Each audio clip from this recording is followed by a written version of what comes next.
सभी का मैं अपने में सक्सेस माइंडेड ज़रूर स्वागत करता हूँ।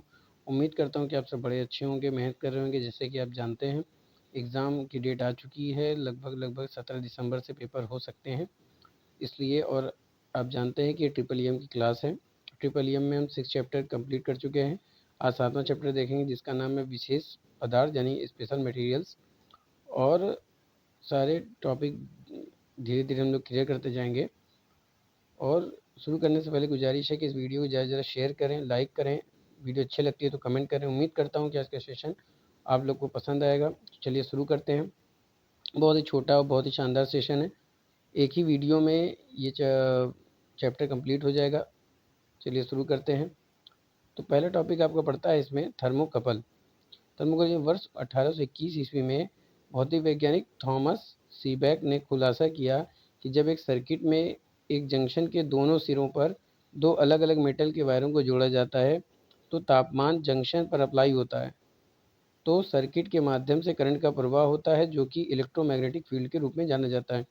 कहने का मतलब ये है कि कोई दो अलग अलग तत्व के धातु हैं जिनके तापमान अलग अलग हैं, उनको एक पॉइंट पर जोड़ दिया जाता है तो उसमें जो करंट प्रवाह यानी उसमें जो टेम्परेचर बनता है, जो अप्लाई किया जाता है, उससे क्या होता है, सर्किट के माध्यम से करंट प्रवाहित होती है। और उस करंट जो प्रवाहित होती है वो किस वजह से होती है, इलेक्ट्रोमैग्नेटिक फील्ड के रूप में जाना जाता है। तो सर्किट द्वारा उत्पन्न एनर्जी को सीबेक इफेक्ट कहा जाता है। थर्मोकपल को तापमान सेंसर के रूप में परिभाषित किया जा सकता है, जिसका उपयोग इलेक्ट्रिक करंट के रूप में एक विशेष बिंदु पर तापमान को मापने में किया जाता है। देखिए, समझने की कोशिश करिएगा। देखिए, ये आपका इनपुट है, ये आपका क्रोमल वायर है और ये आपका एल्यूमिनियम वायर है। तो दोनों का ये दो धातु हैं। दोनों धातु को क्या है कि हमने क्या किया है कि एक पॉइंट पर इसको हमने जोड़ दिया है, एक पॉइंट पर हमने जोड़ दिया है। तो अब ये इनपुट है। अब देखिए कि जैसे दोनों का तापमान अलग अलग है। अब जैसे ही इनका टेम्परेचर क्या होता है, टेम्परेचर बढ़ता है तो क्या होता है, इसमें करंट प्रवाहित होगी। और उस टेम्परेचर में जो करंट प्रवाहित होगी उसको हम मेज़र करेंगे आपके मिली वोल्ट मीटर से। बात समझ में आ रही है? मिली वोल्ट मीटर से उस टेम्परेचर के द्वारा इसमें क्या इफेक्ट पड़ता है, उस टेम्परेचर के कितना इफेक्ट पड़ता है, उसको मिलीमीटर के द्वारा क्या करते हैं, माप लेते हैं। चलिए आगे चलते हैं। इन सेंसर में दो अलग अलग धातु जिनका तापमान अलग अलग होता है, दोनों धातु की तार को एक बिंदु पर जोड़कर उसमें होने वाले तापमान के प्रभाव को एक मिली वोल्ट मीटर के द्वारा माप लिया जाता है। सिखानी थी। अब इसका कार्य सिद्धांत देख लेते हैं। तो थर्मोकपल सिद्धांत मुख्य रूप से 3 प्रभावों पर निर्भर करता है, जैसा कि सीबेक, पेल्टियर और थॉमसन। तो सीबेक प्रभाव की बात करते हैं। इस प्रकार का प्रभाव दो अलग अलग धातुओं में होता है। जब हीट धातु के दो वायरों में से किसी एक को प्रदान करती है, यानी कि प्रभाव दो अलग अलग धातुओं में होता है। जब हीट धातु के दो वायरों में से किसी एक को प्रदान करती है, यानी जो हीट है वो दोनों धातु के वायरों में से किसी एक को प्रवाहित होती है, तो इलेक्ट्रॉनों का प्रवाह गर्म धातु वायर से ठंडे धातु वायर तक सप्लाई होता है। यानी कि जब एक तरफ सप्लाई होती है तो गर्म से ठंडे की ओर प्रवाहित होता है, इसलिए सर्किट में डायरेक्ट करंट उत्तेजित होती है। अगला है आपका पेल्टियर इफेक्ट। ये क्या होता है, तो यह इफेक्ट सीबेक इफेक्ट के विपरीत होता है। यह इफेक्ट यह बताता है कि यदि तापमान के अंतर को किन्हीं दो अलग अलग कंडक्टरों में आपस में पोटेंशियल वेरिएशन अप्लाई करके बनाया जा सकता है। यानी कि उनके तापमान के अंतर को कैसे बनाया जा सकता है, दो अलग अलग कंडक्टरों के पोटेंशियल वेरिएशन को, यानी वोल्टेज को कम ज़्यादा करके हम उसके तापमान के अंतर को बना सकते हैं। बात समझ में आ रही है? अब थॉमस इफेक्ट देख लेते हैं। तो यह इफेक्ट यह बताता है कि दो असमान धातुओं एक साथ जुड़ती है, यदि दो पॉइंट का निर्माण करती है तो वोल्टेज तापमान के ग्रेडियंट के कारण कुल कंडक्टर की लंबाई को इंड्यूस करता है। समझिए, इफेक्ट यह बताता है कि दो असमान धातु, दो अलग अलग प्रकार की धातु है, और यदि दोनों के ज्वाइंट का जो निर्माण करती है वहाँ पे वोल्टेज क्या होती है, टेम्परेचर के ग्रेडियंट के कारण, यानी टेम्परेचर के बढ़ने या घटने के कारण कुल कंडक्टर की लंबाई को क्या करती है, इंड्यूस करती है। यह एक भौतिक शब्द है जो सटीक स्थिति के तापमान की दर और दशा में परिवर्तन को बताता है। यानी कि जो सटीक स्थिति में, यानी कि गोलीय स्थिति में आपके तापमान की दर को और तापमान की दिशा में होने वाले परिवर्तन को क्या करती है, बताती है। थर्मोकपल की संरचना की बात करें तो थर्मोकपल की संरचना में हम देखते हैं कि दो अलग अलग धातु के वायर को अगर सम्मिलित होते हैं जो जंक्शन के अंत में एक साथ जुड़े होते हैं, यानी एक पॉइंट पर, मापन जंक्शन एंड के रूप में होता है। जंक्शन एंड को 3 प्रकार से वर्गीकृत किया जा सकता है, अंडरग्राउंडेड, ग्राउंडेड और एक्सपोज्ड जंक्शन। तो अंडरग्राउंड जंक्शन की बात करते हैं तो इस प्रकार के जंक्शन में कंडक्टर सुरक्षा कवर से पूरी तरह अलग होते हैं, यानी कि जो सुरक्षा दी जाती है कवर से उससे अलग होते हैं। इस जंक्शन के अनुप्रयोगों में मुख्य रूप से उच्च दाब वाले अनुप्रयोग कार्य सम्मिलित होते हैं, यानी कि हाई प्रेशर के कार्यों के लिए इस प्रकार के प्रयोग किए जाते हैं। इस जंक्शन का उपयोग करने का मुख्य लाभ क्या होता है? स्टेरियोमैग्नेटिक फील्ड इफेक्ट को कम करना।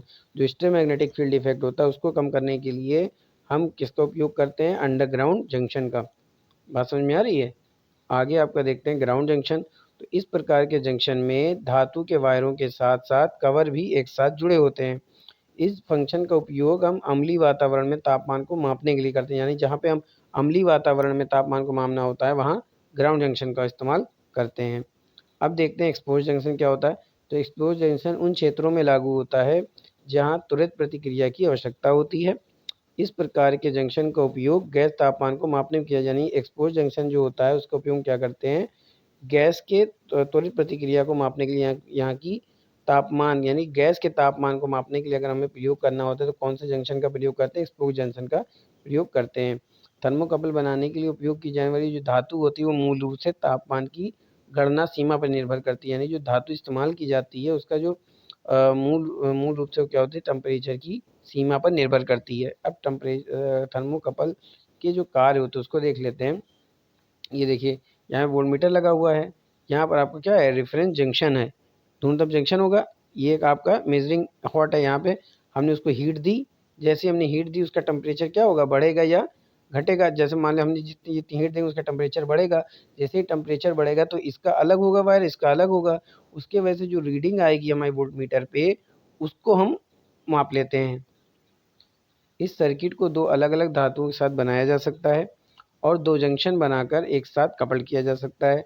दो धातुओं के जंक्शन को वेल्डिंग के माध्यम से जोड़ते, मतलब जो दोनों धातुओं को जो जोड़ते हैं वो वेल्डिंग के माध्यम से जोड़ते हैं।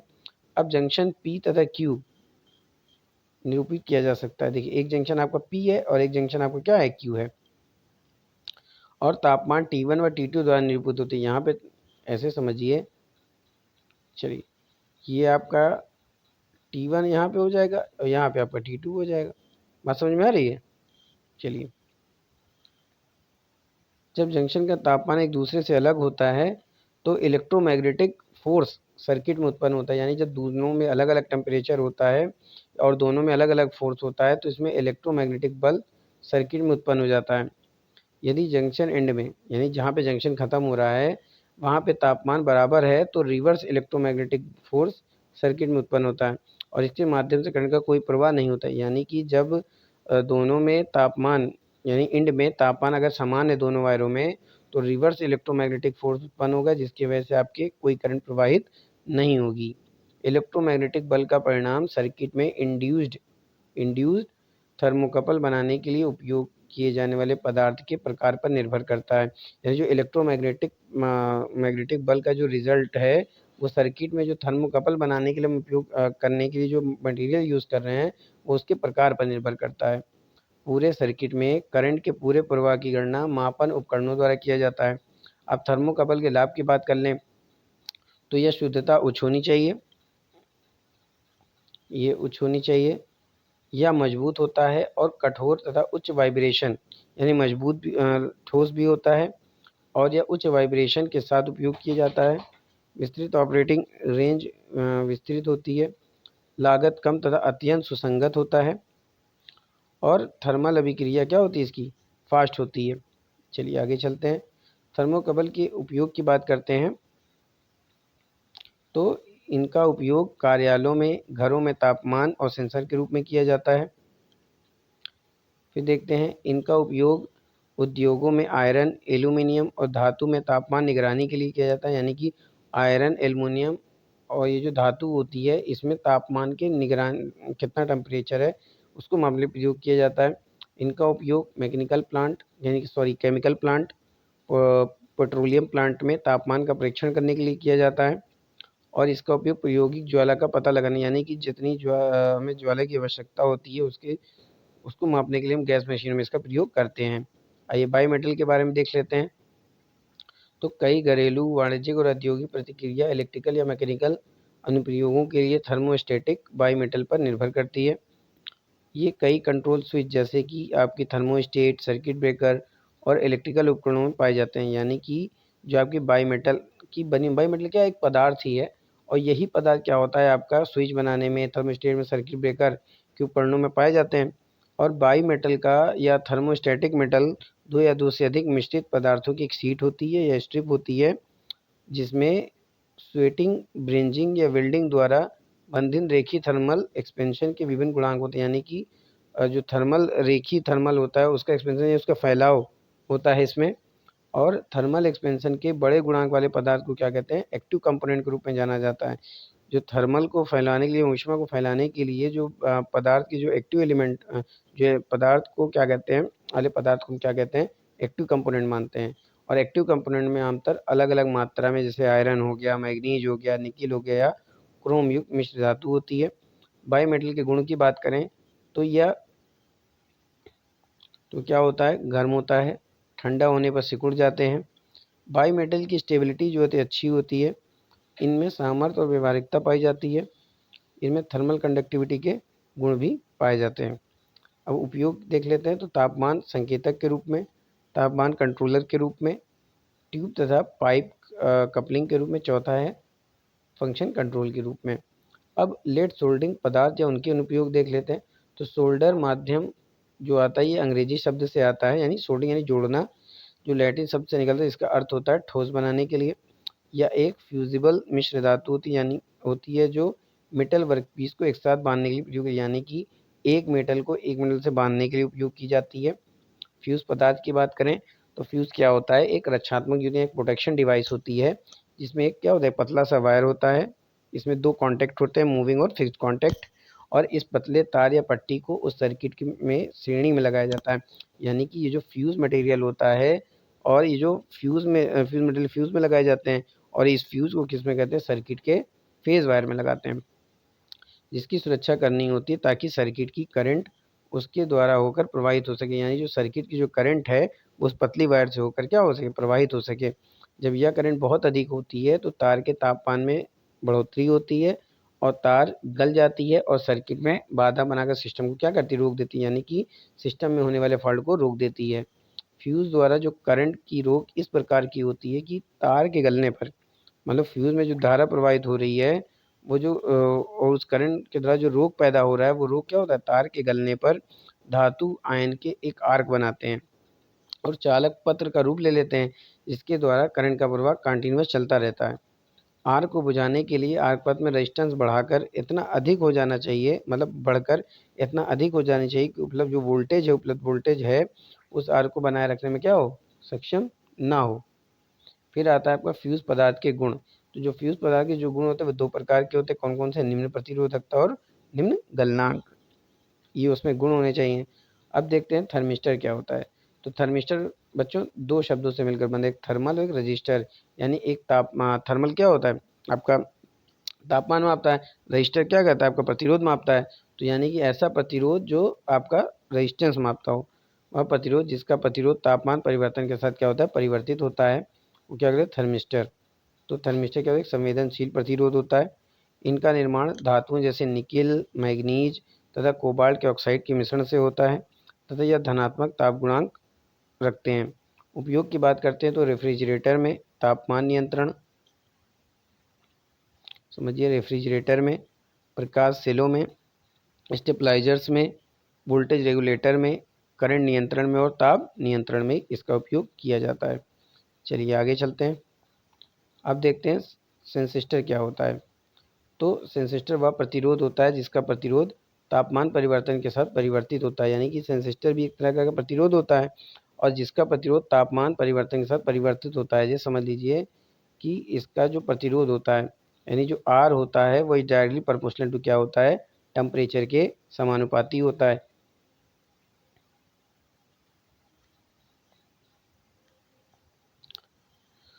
यह अर्धचालक पदार्थ से बना होता है तथा इसका ताप गुणांक धनात्मक होता है। सेंसिस्टर एक हैवीली डोप्ड सेमीकंडक्टर, यानी कि बहुत भारी मात्रा में इसको सेमीकंडक्टर को डोप्ड करके थर्मिस्टर बनाया जाता है। और थर्मिस्टर के उपयोग की बात करें तो इसका उपयोग इलेक्ट्रॉनिक सर्किट में, परिवर्तन से उत्पन्न प्रभावों की क्षतिपूर्ति में किया जाता है। यानी सर्किट में जो परिवर्तन से जो प्रभाव उत्पन्न हुआ है उसकी पूर्ति करने के लिए इसका उपयोग किया जाता है। वैरिस्टर की बात करें तो वैरिस्टर एक सेमीकंडक्टर रेजिस्टेंस है जिसका विद्युत प्रतिरोध प्रयुक्त वोल्टेज के परिवर्तन से रेखीय व समान परिवर्तित होता है। इसको वीडीआर यानी वोल्टेज डेवलपमेंट रजिस्टर के नाम से भी जाना जाता है। यानी क्या कहते हैं, वोल्टेज को बढ़ाता या घटाता है। ये दो प्रकार के होते हैं, एक होता है सममित वैरिस्टर। जो सममित वैरिस्टर होता है बच्चों, ये सिलिकॉन कार्बाइड के पाउडर तथा सिरेमिक असंजक पदार्थों को मिलाकर बनाया जाता है। इस प्रकार के प्रतिरोधक की एक विशेषता होती है कि इसमें स्थिर मान की करंट प्रवाहित होती है। जो सममित वैरिस्टर होता है इसमें एक समान मान की धारा प्रवाहित होती है तथा वोल्टेज के परिवर्तन से क्या होता है, इसका प्रतिरोध परिवर्तित होता है। उपयोग की बात करें तो लाइटनिंग अरेस्टर में, वोल्ट मीटर में इसका टेलीविजन इसका प्रयोग करते हैं। फिर एक आता है आपका असममित वैरिस्टर। तो असममित वैरिस्टर क्या होता है बच्चों, ये भी पदार्थ सेमीकंडक्टर यानी अर्धचालक पदार्थ का बना होता है। इसकी विशेषता यह होती है कि इसमें से प्रवाहित होने वाली धारा का मान, यानी जो इसमें से धारा जो प्रवाहित हो रही है उसका मान धारा प्रवाह की दिशा में नियंत्रित होता है। बात समझ में आ रही है। इसकी विशेषता ये होती है कि इसमें जो धारा का मान होता है वो धारा प्रवाह की दिशा में नियंत्रित, यानी जिस दिशा में धारा बह रही है उसी दिशा में उसका नियंत्रण भी होगा। इसलिए इसे वैरिस्टर डायोड भी कहते हैं, यानी एक दिशात्मक होता है। उपयोग की बात करें तो असममित वैरिस्टर का उपयोग कुछ विशेष प्रकार के परिपथों में रेक्टिफायर के रूप में इसका प्रयोग किया जाता है। तो बच्चों ये था आज का शानदार टॉपिक। उम्मीद करता हूँ कि आपको पसंद आया होगा। आप इसको नोट्स बना सकते हैं अपनी, जितनी अच्छी आप नोट्स बनाएंगे उतना अच्छा आपका काम बनेगा। और देखिए ये 7वां चैप्टर भी आपका समाप्त होता है। उम्मीद करता हूँ कि आपका सेशन आपको पसंद आया होगा। इसी तरह मेहनत करते रहिए, नोट्स बनाइए, उसको मेहनत करिए, पढ़िए। अब यकीन मानिए कि इससे आपके नंबर अच्छे आएंगे। ये बहुत ही शॉर्ट नोट्स है जो आपके लिए लाभदायक है। ऐसी नोट्स आपको पूरे यूट्यूब पे नहीं मिलेगी, इसलिए उम्मीद करता हूँ कि आप इसको समझेंगे। पूरी इस वीडियो को पूरे अंत तक देखिएगा और समझिएगा और स्किप कर करके आप इसको नोट्स बनाइएगा अपना।